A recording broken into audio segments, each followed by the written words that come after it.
o'clock, or maybe not. Oh, here we are. Hello, America. LinkedIn Live. It's Friday. Friday. Happy Friday. We made it through another week number 6, week number 7, depending upon where you live, of our isolation. My name is Michael Goldberg, and welcome to the LinkedIn Live lunch hour. I've got a great guest today. Her name is Casey Hasten. That's how we pronounce it, right? Hasten, yeah. Hasten, all right. And Casey is an executive recruiter with VIP, which is a great firm here in the Dallas-Fort Worth area that she focuses on placing accounting and finance professionals. It's across it's here in the Metroplex, but do you also recruit nationally? I'll get a little more information from you here in a minute, but y'all do national searches too, correct? We do. Excellent. And the other great thing is she is a fellow podcaster as well. She is the VIP podcast, which airs every Monday morning. And she's gonna. What I'd like to do is first welcome you to the show. How are you this morning? I am doing great. You know, one of the perks, if you will, of the whole Corona and COVID. And by the way, my name is wrong on the banner. Just letting you know. What? Yeah. Oh, it's Houston. Yeah. Oh, how embarrassing. Oh, I'm sorry. That's okay. I thought we'd just go ahead and get that corrected. One of the great things about working remotely is that we have a choice about where we work from, right? And so I am fortunate enough that I am actually coming to you from our camper today. So I'm enjoying some nature during this time while I'm working and podcasting and doing all the fun stuff. And where are you today? Tell us, everybody, where you are. I am at Lake Murray in Ardmore. So, and we went residence to residence, so we're not breaking any rules here. So, well, that's good. And for those of you who don't know, Ardmore is in the southern parts of Oklahoma. It's about what, 3 hours, 2.5? No, 2 hours from Dallas. Would you say? About an hour and a half, 2 hours. Depends on if you stop or not. That's right. So, and you were telling me before we jumped on, kind of you've got a big goal in the next 5 years that you want to do. You guys tell everybody what you want to do. I do, and I think it's very, very important to have goals. You need those short-term goals. I could talk for hours on this short-term goals and long-term goals, but my long-term goal for the next 5 years is that, I want to be able to work from anywhere in the world. My boyfriend and I have a very big dream of just traveling across the country and, living full time in a camper and being campground host, but still have to support myself while I'm doing it. So that's what I'm working towards. I love it. Yeah. So, when you're not traveling in your camper, why don't you, I kind of gave a high level overview. Why don't you give us your little elevator pitch about you and VIP and your podcast? Kind of tell everybody about what that is. Well, first of all, I just want to say that I'm so fortunate that I work for a company that is so forward thinking like VIP, because they have been so supportive of my journey and my pivots. And, first and foremost, I am an executive recruiter. I'm the director of recruiting with VIP, and that is my passion. I love to train. I love to teach people how to do what I do in a relationship capacity, not a transactional capacity. And by that, I mean, when I work with candidates, I don't work with a ton of candidates at a time, because I want to focus on them and I want to make sure that they're getting my very best. And so I'm very selective about who I work with and how many I work with at any given time. And when I'm teaching people how to recruit, I teach them to recruit from the heart, not from, yes, we want to make money. Okay. We are commission based, but if you recruit from the heart first, you will make money. You can't help but make money. Right. And so that's my main job, is recruiting. I run a full desk. I work with clients and candidates. But last year, I decided to make a real pivot, and I decided I wanted to look into this thing everybody's calling personal branding, right? Because I don't know if you know this or not, but there's probably, 1,000 accounting and finance recruiters in the DFW area. And I really wanted something to set me apart from all the noise of all the other recruiters. And so I decided to go the personal branding route. And I had a real conversation with the managing partners at VIP. And I said, I'm going to do this. I want your blessing. But if it's not something you want to support, then I can go do this on my own. But I really feel like I need to be set apart from the herd. And they were like, absolutely go do this. We support you 100%. Do what you got to do. And so I like to call myself an entrepreneur now, instead of an entrepreneur, because I am building a business within a business. I'm building a brand within a brand. Everything I do sets me apart, but it points right back to VIP and builds them up while I'm building up my brand, right? And so out of that branding came the podcast idea. And so once again, I went to the partners and I said, I'm going to do a podcast. Do you want to play with me? And they were like, after some talking about what content we wanted to use and all that kind of stuff, they decided they did want to sponsor the podcast. And so it is a company podcast with the full support. We have a digital media specialist. We have a PR firm that we do it professionally in studio with Real News PR, Jeff Crowley's office. I think you said you had met him, right?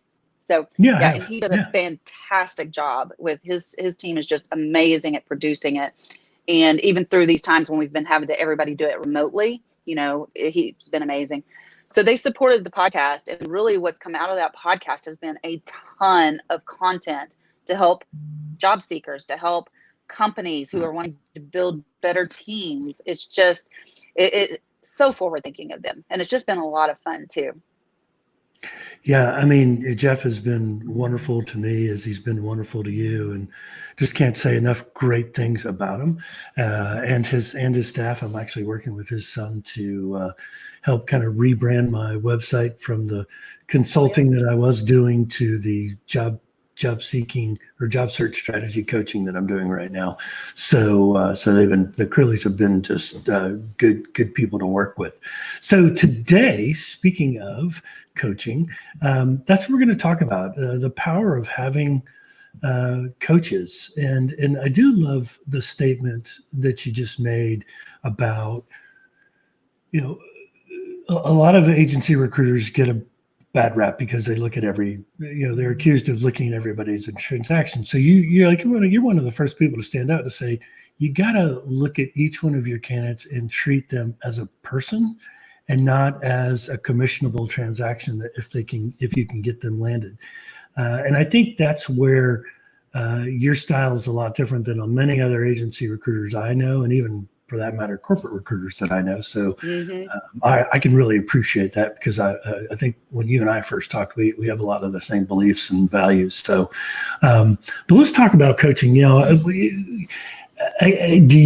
you have a coach that you use right now, or a group of coaches? So I am so glad you asked that question, because just so happens I just got off the phone with my coach, and it just always amazes me the amount of information and direction that she pulls out of me when we have our coaching sessions. And it was just a great coaching session. And she, and one of the things that I really want to distinguish between like coaching and mentors and training is that when you hire a coach, this coach is not there to give you the answers, right? This coach is there to help you find the answers. So the answers are within you. You know what you need to do. You just need somebody to help you draw them out. So a coach does not lead you. A coach does not give you solutions. The coach asks you questions and guides you so that you can find those answers within yourself. So yes, I do have a group of coaches. I've got, that one, the coach that I spoke with this morning is more my kind of personal professional coach, kind of integrating all the pieces. But then I do have a professional coach that I work with, and she's pretty amazing, and she's not even local. And but yeah, I have several coaches, and I highly recommend them. I just interviewed a guy on my podcast the other day that is we're working from home in this time, right? So yes, we are. Dogs are fine. Dogs fine. Kids, husband, whoever wants to walk and join the broadcast, we're always open. Right. So the guy that I spoke with earlier, I mean, he's like this magnificent coach, and he works with people all the time. And that's not his first business, that's his side hustle, but he's just amazing at it. But he kept talking about all these coaches. And I was like, okay, how many coaches do you have? And he said he has 3. He has one for his business, he has one for his health, and he has one for his personal life. And they're all very different. And it's interesting. So I've had coaches that I used to work with and coaches that I still work with to help me with my content, I had coaches that helped me fix, really get my LinkedIn content and to be more, I guess concise on video and in the copy that I put out on LinkedIn.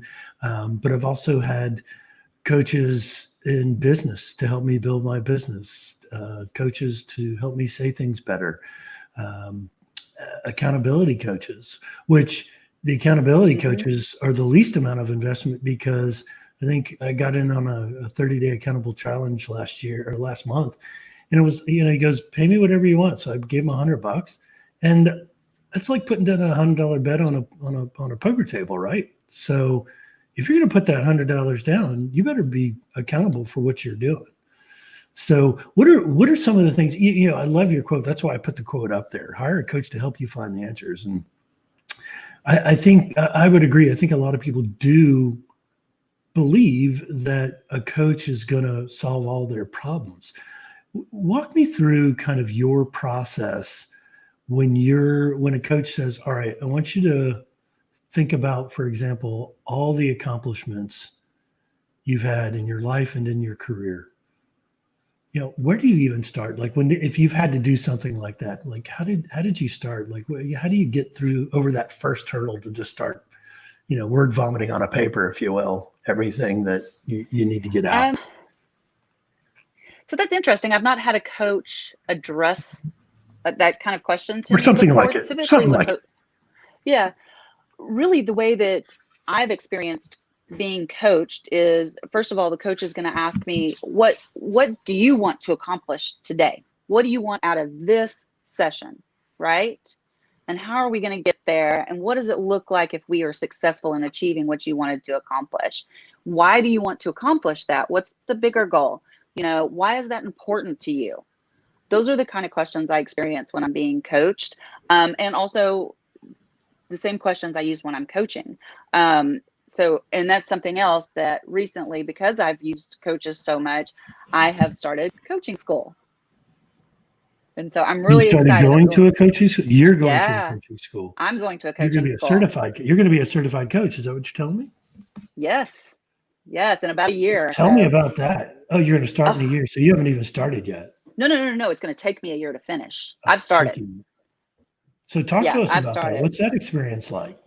I think everyone should go to coaching school. I really do. Even if you're not going to coach, it is because as you're going through coaching school, you are getting coached up, right? Because that's how you learn how to coach, is you get coached. And I've been doing this for, I think I'm on my I can tell you exactly how long. It was the week before we went shelter in place is when I did my first in-person module. So, and it has just been, I cannot recommend IPEC more than what I'm doing right now. It has been an incredible journey. And in the beginning, you're kind of like, whoa. And but every step of the way, they're just like, trust the process.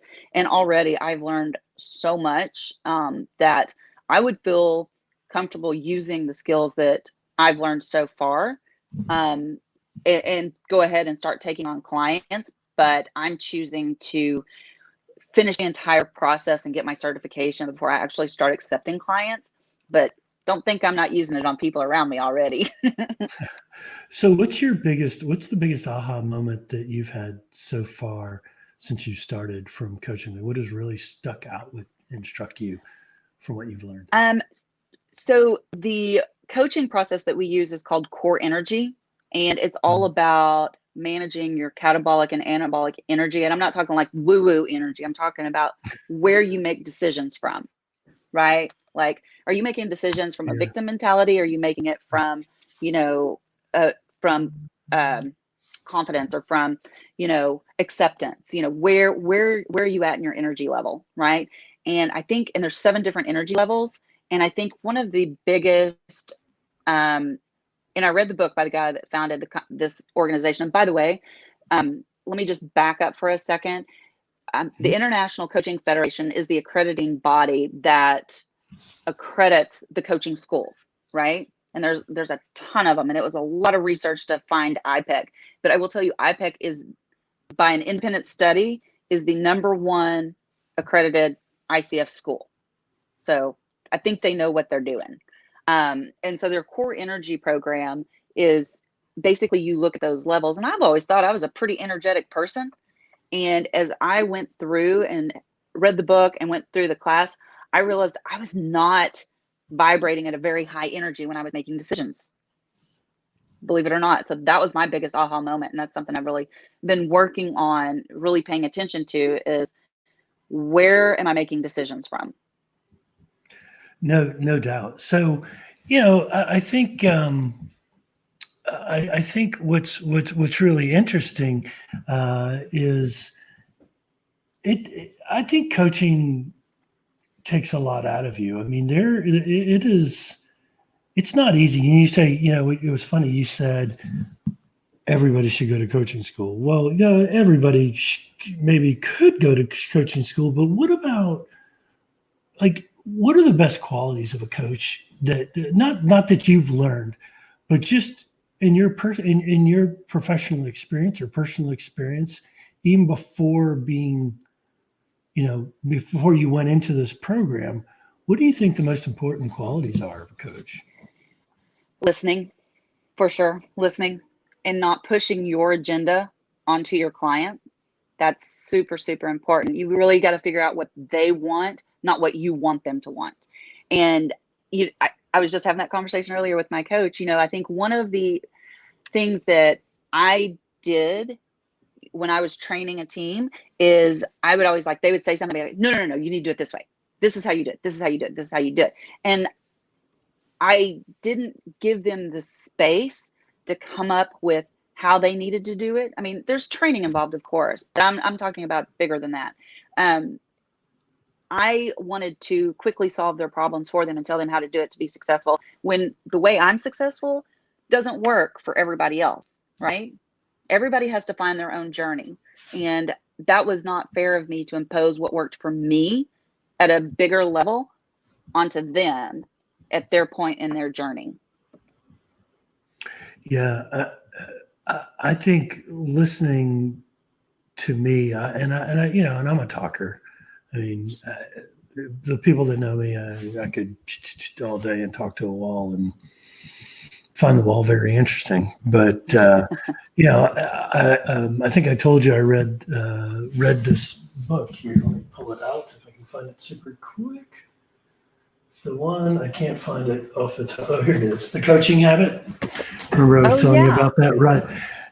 This is it talks about the ways you go about it, but the first thing you have to do is listen, and it's just that one discovery question that you open up with, and you keep what else do you think, and what else do you think?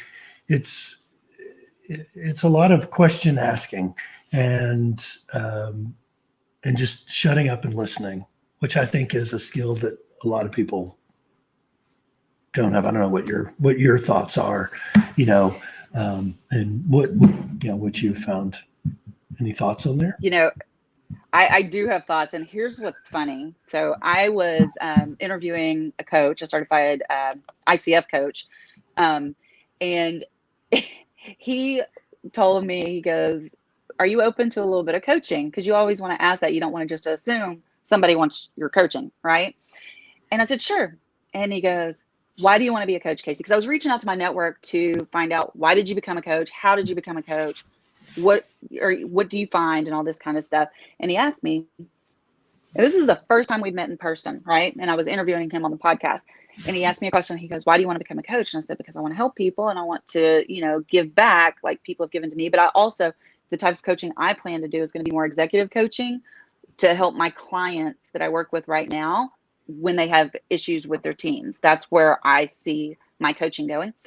And he goes, to be a coach, you have to listen, Casey. And I went, yeah. And he goes, "You don't do that very well." I was like, whoa. a big red X by that one, right? Right. Oh, like I can fix this. I can fix this. So But you bring listening up a good, is yeah, you bring up a great point. You know, a good coach has to be able to dish it out. And you've got to be, if you're going to be coached, what do you got to do? You got to be able to take it, yeah. Yeah. right? So And and typically you want those as a coach, you're going to be guiding, and sometimes you do have to give that harsh feedback. And since I wasn't completely engaging with him, I guess he just had to go right for the jugular. But yeah, that was an interesting conversation. At first, I was like, "What did you just say?" yeah, right. So, I mean, it's just, it is the fact that you have to be, um, you just have to be open to it and not get beat up. And I think how did so when he told you that, what was your, besides your first reaction going either duh or what do you mean? What was your, how did you correct that? Like, what was your goals to fix that? So, well, first of all, my first reaction was, "How dare you?" You know, and then Me? I had to step back and realize, I asked for that, or I agreed to hear that, and he wasn't doing it out of a place of hate or not caring. It actually meant he cared quite a bit to share that feedback with me, right? And he wanted to see me be successful, and so I had to step back and really, and this is all going through my head super quick, but I had to step back and realize that he was only trying to help me, right, as a coach. And so I needed to receive that feedback in that light and do everything I could to evaluate it, see if it was true, right? Just because somebody says it's true doesn't mean it's true. See if I Hmm. believed what he was telling me. And if he did, then I needed to work on it. And as I sat back, I did. I totally believed what he was saying. And I have really, really, really worked ever since he made that comment, especially going through coaching school, to correct not listening as much. I still kind of like to talk more. And and you know what? I think it's just knowing when to, you know, stop, to just stop for a moment. Like, when I talk with people about when they go into networking groups, is when how to network better, be an effective networker, is to really kind of have that strategy going in and knowing who you're going to network with within the room. But the fact of joining a networking pod, if you will, that's at a, let's call it, at a function way back when it was normal, and maybe it'll get normal again, but we'll see. To really kind of approach the room, and when you walk up to a group of 3 or 4 people, it's you should be listening more and absorbing that conversation. A lot of people like to pop in and kind of interrupt the flow of things. And my advice to folks is that if you're out there, you're either on a Zoom virtual happy hour or you're at a networking function, it's just to walk up and keep quiet. And I think it can be hard. So any tips on how to become an effective listener that really strike forward with you and what you would coach people on in listening, besides the shut up and listen kind of thing? I'm not really Or have you sure what not been more you trained could on do that? but Have you shut up not? and listen. Well, I don't think that's the good way to put it, but you know what I mean. You know what I mean. Yeah. I think truly, making sure that you're present when you are talking to someone and that you're not distracted. Like right now, I saw an email come through, like in a little banner from one of my candidates, and I'm like, oh my God, what's going on? And I had to really bring myself back to this moment right now with you and listen to what you were saying and what you were asking so that I could continue to give value to your audience. So I think just being present, and if you're not, it's kind of like meditating. You're going to have those thoughts that come into your head when you're meditating, and you just have to recognize them and say, okay, thanks, go, thank you. And that's what you have to do when you're talking to people, is you just have to be present. And if something else distracts you, recognize that you're distracted, but get right back to that moment.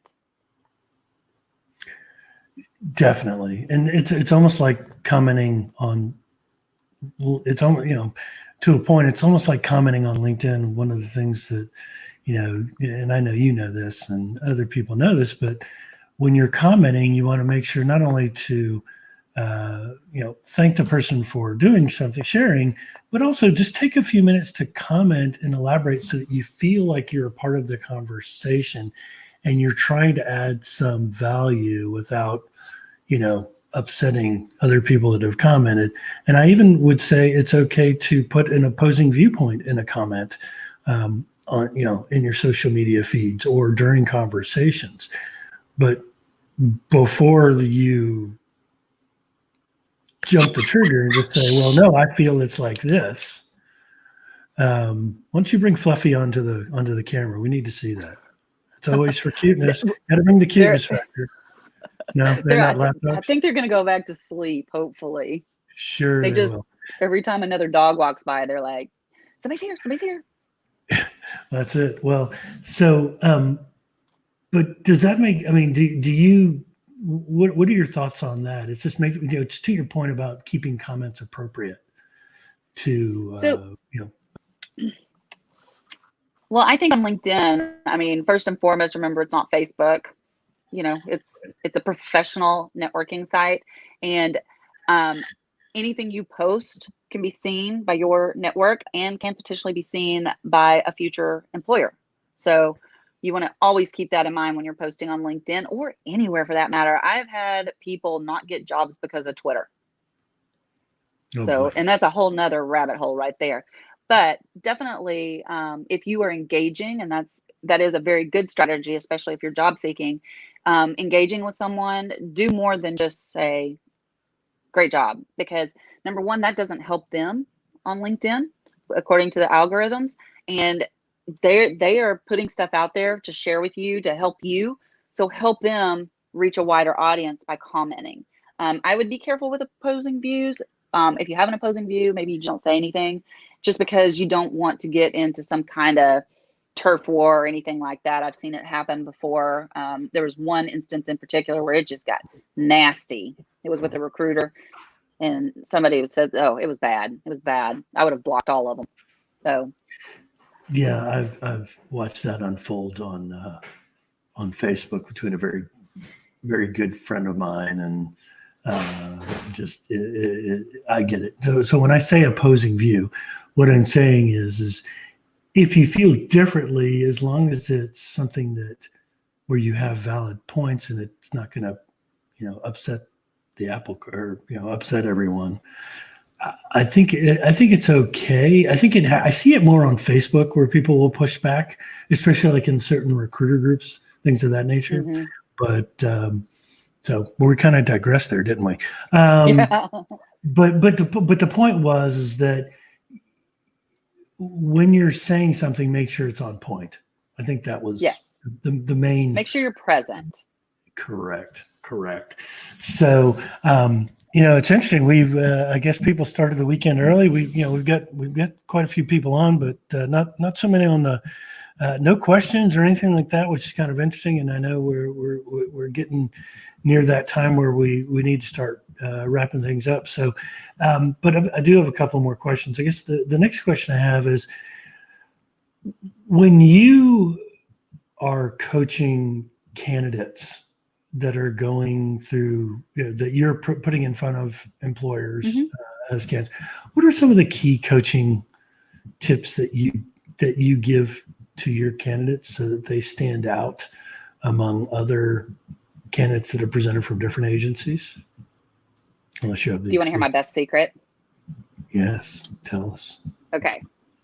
This is good. So I tell, everybody talks about an elevator pitch, right? Right. And I call it a commercial. Okay. So I want candidates to be prepared when they're asked the question to tell me a little bit about yourself, to give their commercial of their professional life. Okay. And the reason I do this, and I call it a commercial instead of an elevator pitch, is because if you think about it, commercials have two things that pretty much stand out.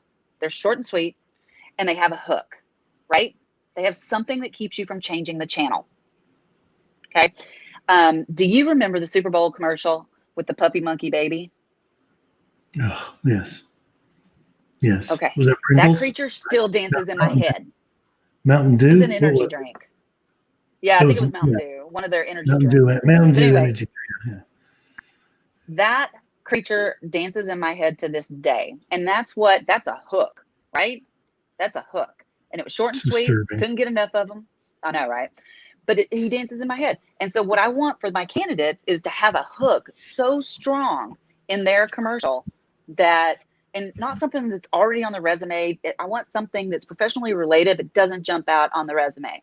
For example, if you were looking at me to hire me as a recruiter, I would say something like, I've been doing this for so many years, blah, blah, blah, blah, blah. But my hook would be, what you don't know about me and what you don't see on my resume is that I am referred to as the networking ninja. When people meet me, they are I'm automatically thinking about who can I connect them with, who can I introduce them to, who can help them, who can build up their network. And because of that, I have been called the networking ninja. And in recruiting, that's super important because that means I know a lot of people, right? So that's Right. my hook. And I want candidates to go in there and have a hook so strong that when that hiring manager is interviewing the next candidate, my candidate's still dancing in their head, just like the puppy monkey baby. And so we work on that hook together. All right. Does that mean I have to, when I talk about puppy monkey Casey, so now I have that vision of your, in fact, I'm going to have to come up with a meme. That's it. I'm going to grab your LinkedIn profile and I'm kidding. But you're right. You gotta have a hook. And I think it's good to maybe, I love that feedback, I'm a networking ninja, and that doesn't have to be on your LinkedIn profile. I mean, it could be if you want to have it jump out to you that way, but maybe share something that in a, whether it be in a cover letter or at least in a conversation when you're talking with folks, to bring out something that's not really out there, Yeah. and just wow them with that. And it's right, they'll keep listening to you, right? Because most candidates have get about 3 to 10 seconds of the recruiter's attention before they move on to the next person. So, Yeah. Question for you, in the recruiting world. I mean, what are you seeing right now? I'm going to kind of start to come in here for a landing, but like, what are some of the things that you're seeing as an executive recruiter? We know that companies are still hiring, but it's what's going on in the accounting and finance recruiting world. Well, I mean, it's no surprise that it's pretty slow right now, right? Right. We're not able to do face-to-face interviews, and if people do get hired, we're having to navigate the whole virtual onboarding. But there are companies hiring, and we are not at our full capacity as far as job openings right now, but we do have quite a few that we're working on. I did a virtual interview process with a candidate just over the last couple of weeks that just ended up getting hired. They're not going to start him until later in May, but he did get the offer and he does have a start date. So people are hiring. And Yeah, I think that it's a weak excuse that people go, I'm not going to look for a job because there's no jobs out there. no, there are jobs out there. It's just a different process. There's not as many. I will say that there's definitely not as many, and the competition's fierce now, right? We're seeing a lot of, like, for example, restaurant industry. We've got some pretty big corporate headquarters here for restaurants, and I know that one in particular has furloughed pretty much the entire company. Mm-hmm. But it's furloughed, not laid off. They're hoping, once the economy comes back, they can bring them all back. I know another restaurant company that they have reduced pay by 50%. I mean, companies are trying to do things to help their employees as much as possible, but those jobs are going to come back when the economy opens. It will, and it'll come back fierce, and you're going to be there to help them, aren't you? Absolutely. Yeah, and so Casey, I know you need to wrap up, and we're coming up on 11:30 here, and I really, really enjoyed talking with you about coaching. And any last minute thoughts you want to share with the audience on how to get in touch with you? Easiest way to get in touch with me is probably through LinkedIn. I'm pretty easy to find. It's just Casey Hasten. I should pop up pretty quickly for you. Would love to connect with anybody. Just mention that you heard me on the show, and I'll make sure to make you a priority. I'm sure you can imagine I get quite a few calls. a few messages. So, but I'd love to connect with your audience and help in any way I can. No, I appreciate that, and I appreciate you being on the show. I wish you a good time this weekend in your trails of Oklahoma, and appreciate you taking a few minutes with us and sharing your thoughts on coaching, recruiting, and everything else we talked about. So, thanks again, and thanks everybody. Hope you have a great weekend, and we'll see you on Tuesday for the next LinkedIn Live Lunch Hour. Have a good day. Thanks, everybody. Be sure to check out the We Are VIP podcast. We are VIP. What did I say? That was weird. Yes, check out the VIP podcast. We Are VIP. Yes. All right, I'm going to